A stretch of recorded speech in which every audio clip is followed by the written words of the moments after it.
نحمده ونصلي على رسوله الكريم اما بعد فاعوذ بالله من الشيطان الرجيم بسم الله الرحمن الرحيم قل لا يعلم من في السماوات والأرض الغيب إلا الله وما يشعرون أيان يبعثون صدق الله العظيم وصدق رسوله النبي الكريم ونحن على ذلك لمن الشاهدين والشاكرين والحمد لله رب العالمين. توجہ فرمائیں سورہ نمل آیت نمبر 65. اللہ تعالیٰ فرماتے ہیں قُلْ لَا يَعْلَمُ مَنْ فِي السَّمَاوَاتِ وَالْأَرْضِ الْغَيْبَ إِلَّا اللَّهُ. فرمایا کہ آپ کہہ دیجئے کوئی نہیں جانتا زمین اور آسمان کے غیب کا علم الا اللہ مگر اللہ کی ذات. وما یشعرون ایان یبعثون. فرمایا کہ ان کو تو یہ بھی نہیں پتا کہ انہوں نے کب اٹھنا ہے دوبارہ، یعنی دوبارہ کب قیامت قائم ہوگی، کب یہ جی کر اٹھیں گے. دیکھیں جی، گزشتہ میں اللہ تعالیٰ نے اپنے توحید کے دلائل بڑی وضاحت کے ساتھ بیان فرمائے، جن میں زمین آسمان کی پیدائش اور زمین کے اوپر باغات کا پیدا کرنا، زمین کو پانی کے اوپر ٹکا دینا، اس کے اوپر کوچل پہاڑ رکھنا، اور پھر زمین کے اندر نہریں جاری فرمانا، اور جب انسان مجبور ہو جاتا ہے، بےکس جب مجبوری اور بےکسی کے عالم میں ہوتا ہے، جب انسان پکارتا ہے تو اللہ کو پکارتا ہے. اس کے علاوہ جب وہ اندھیروں میں مشکلات میں کدھر پھنس جاتا ہے، سمندر میں یا خشکی کے اندر، تو اس وقت بھی کس کو پکارتا ہے؟ اللہ کو پکارتا ہے. اور اسی طرح دلائل توحید میں یہ بھی بیان فرمایا کہ اللہ کی ذات وہ ہے جس نے پہلی مرتبہ پیدا کیا ہے اور پھر دوبارہ اٹھائے گا.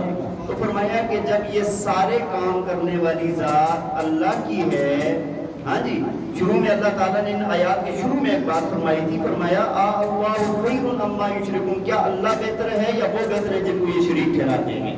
اس کے بعد یہ ساری باتیں بیان کی گئی. اب بتائیں آپ کہ بھائی یہ سارے کام کرنے والی ذات اللہ کی ہے یا وہ جن کو لوگوں نے معبود بنایا ہوئے وہ ہیں؟ تو سب کا جواب کیا ہوگا؟ اللہ کی ذات ہے. زمین آسمان کا خالق کون ہے؟ نظام چلانے والا کون ہے؟ کون ہے جی؟ اللہ کی ذات ہے. اسی طرح آج کے آیات کے اندر اللہ تعالیٰ نے علم غیب کا مسئلہ بیان فرمایا ہے.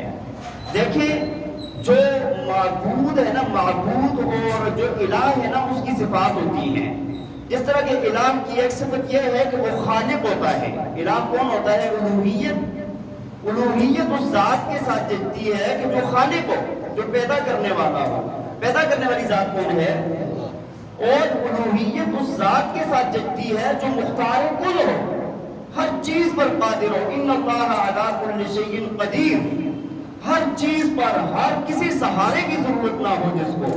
اور اسی طرح الوہیت اس ذات کے ساتھ جڑتی ہے کہ جس کو ذرے ذرے کا علم ہو.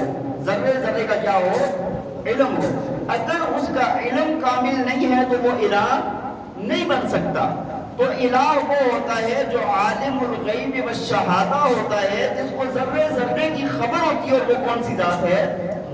اللہ کی ذات ہے. بہت سارے لوگ اس کے اندر سمجھتے نہیں ہیں اور انبیاء کرام کو بھی اس میں داخل فرما دیتے ہیں. ہاں، وہ کہتے ہیں کہ انبیاء بھی، بھائی دیکھیں ایک بات یاد رکھیں، کائنات میں اللہ تعالیٰ نے جتنا بھی علم عطا فرمایا ہے نا، جتنا بھی علم ہے، سب سے زیادہ علم اللہ تعالیٰ نے انبیاء کو عطا فرمایا ہوتا ہے. اس خاص کر نبی پاک صلی اللہ علیہ وسلم کو تو یہاں تک آپ نے فرمایا کہ مجھے پہلو اور آخری جتنے ہیں سب کا علم عطا کیا گیا ہے. ٹھیک ہے جی. اچھا، لوگوں کو نا ایک شبہ ہوتا ہے، قرآن کی آیت ہے جس میں اللہ تعالیٰ نے فرمایا کہ غیب کا علم کوئی نہیں جانتا مگر اللہ تعالیٰ جن اپنے رسولوں کو منتخب کر لیتا ہے. اچھا، علم غیب ہوتا کیا ہے؟ ذرا میں آپ کو بہت کم وقت ہے اس کے اندر سمجھانے کی کوشش کروں گا. علم غیب وہ ہوتا ہے جو کسی نے دیا نہ ہو. بات سمجھ آ رہی ہے کہ نہیں؟ مثال کے طور پہ میں یہاں پر بیٹھا ہوا ہوں، ایک بندہ باہر سے آیا، وہ آ کر مجھے کہتا ہے بھائی روڈ پر ایکسیڈنٹ ہوا اور ایسے ایسے ایسے ایسے یہ بات ہوئی ہے. میں وہاں پر موجود نہیں تھا لیکن یہ خبر مجھے آ گئی، میں نے آپ سب کو بتایا. اس کو علم غیب نہیں کہیں گے، مجھے اگر آپ میں سے کسی نے بتایا ہے. علم غیب وہ ہے جو یہاں پر بیٹھا ہے اس کو ہر بات کا پتہ ہے، اس کو آگے پیچھے دائیں بائیں اوپر نیچے سب چیزوں کا پتہ ہے۔ وہ کون سی ذات ہے؟ اللہ کی۔ انبیاء کو جو علم عطا کیا جاتا ہے وہ بھی اللہ عطا فرماتے ہیں، اللہ بتاتا ہے ان کو۔ اللہ نے بتایا ہے نا بھائی، قبر ہے، آخرت ہے، جنت ہے، جہنم ہے، ساری چیزیں اللہ نے بتائی، ہم نے مان لی۔ اس کو علم غیب نہیں کہتے، اس کو علم غیب، بات سمجھ آ رہی ہے کہ نہیں؟ اور اللہ تعالیٰ نے نا قرآن میں جا بجا انبیاء کی زبانی یہ الفاظ کہلوائے ہیں کہ آپ کہہ دیں کہ جس طرح یہاں پر فرمایا گیا اللہ، آپ کہہ دیں کہ زمین آسمان کا غیب کوئی نہیں جانتا مگر کون؟ اور نبی پاک صلی اللہ علیہ وسلم نے، اللہ تعالیٰ نے ایک آیت نازل فرمائی، اس کے اندر فرمایا کہ وَلَوْ كُنْتُ أَعْلَمُ الْغَيْبَ لَاسْتَكْثَرْتُ مِنَ الْخَيْرِ وَمَا مَسَّنِيَ السُّوءُ۔ فرمایا کہ اگر میں نبی علیہ السلام، اگر میں غیب کا علم جانتا تو مجھے کبھی کوئی تکلیف نہ پہنچتی۔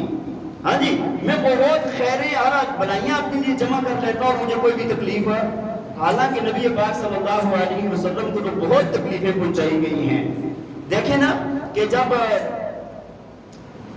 وہ 70 قراء کو دھوکہ دے کر لے گئے تھے اور 70 قراء حضرات صحابہ کو جا کر شہید کر دیا تھا، ٹھیک ہے جی، تو نبی پاک صلی اللہ علیہ وسلم بعد میں پتہ چلا کہ بھائی دھوکہ ہو گیا ہے۔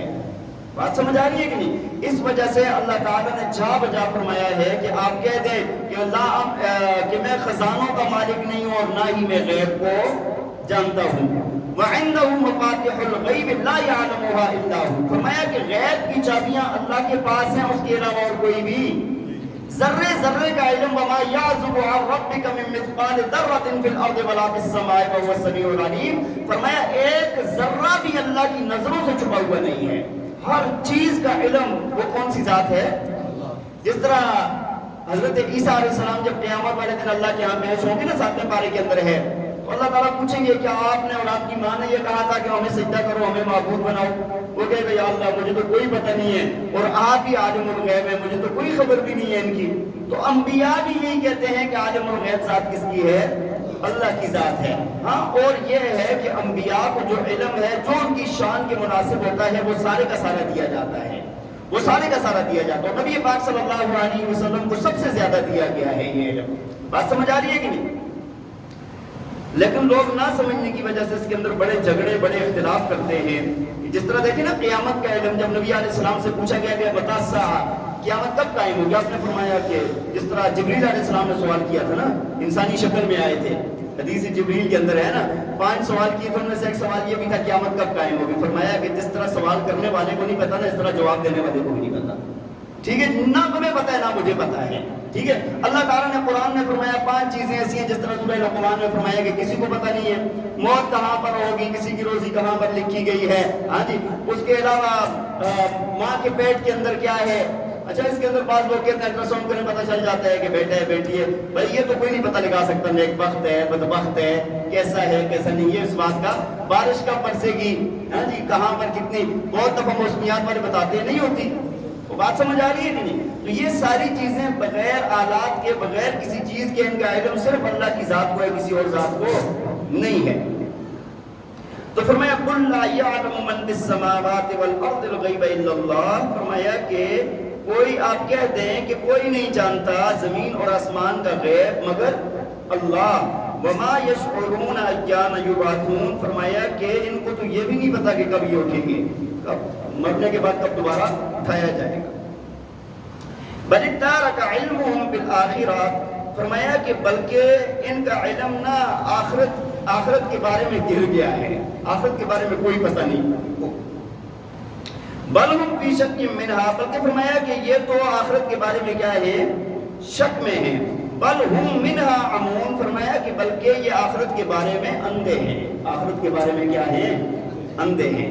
یہ یہاں پر میں نے آپ کو کئی مرتبہ اس طرح کی آیات گزری ہیں، میں نے آپ کو بتایا یہاں پر آنکھوں کا اندھا مراد نہیں ہوتا، دل کا اندھا مراد ہوتا ہے۔ کون سا اندھا مراد ہوتا ہے؟ ہاں، جس طرح حدیث کے اندر آتا ہے نا کہ وہ آنکھیں جو سینے کے اندر ہوا کرتی ہیں۔ قرآن کی آیت ہے نا، فرمایا کہ لا تعمل الابصار ولكن تعمل القلوب التي في الصدور۔ فرمایا کہ یہ آنکھوں کے اندھے نہیں ہیں بلکہ جو دل کے اندر آنکھیں ہوتی ہیں نا، ان کے اندھے ہیں۔ اللہ تعالیٰ نے نوح علیہ السلام کی قوم کے متعلق فرمایا بل ہم قوم عمین، کہ یہ لوگ کیا ہیں، اندھے ہیں۔ تو اندھے سے مراد یہاں پر وہ اندھے نہیں کہ جو آنکھوں کے اندھے ہیں، بلکہ دل کی آنکھوں کے اندھے۔ ساری قوم اندھی تو نہیں تھی نا، بات سمجھ آ رہی ہے کہ نہیں؟ تو ورنہ جو آنکھوں کے اندر ٹھیک ہے یعنی اللہ کی ایک بہت بڑی نعمت ہے جو اللہ نے کسی بندے کو نہیں عطا کی، لیکن آنکھوں کے بغیر والے بہت بڑے بڑے لوگ گزرے ہیں، صحابہ میں ایسے رہے ہیں، اولیاء اللہ میں بڑے بڑے بزرگ ایسے رہے ہیں کہ جن کی آنکھیں نہیں تھی اور بڑے دین کے کام کیے۔ تو یہ جہاں یہ جو قرآن کے اندر اندھا کہا جاتا ہے نا، یہ اس سے مراد کیا ہوتا ہے؟ دل کا اندھا ہوتا ہے۔ اللہ تعالی ہمیں عمل کرنے کی توفیق عطا فرمائے۔ وآخر دعوانا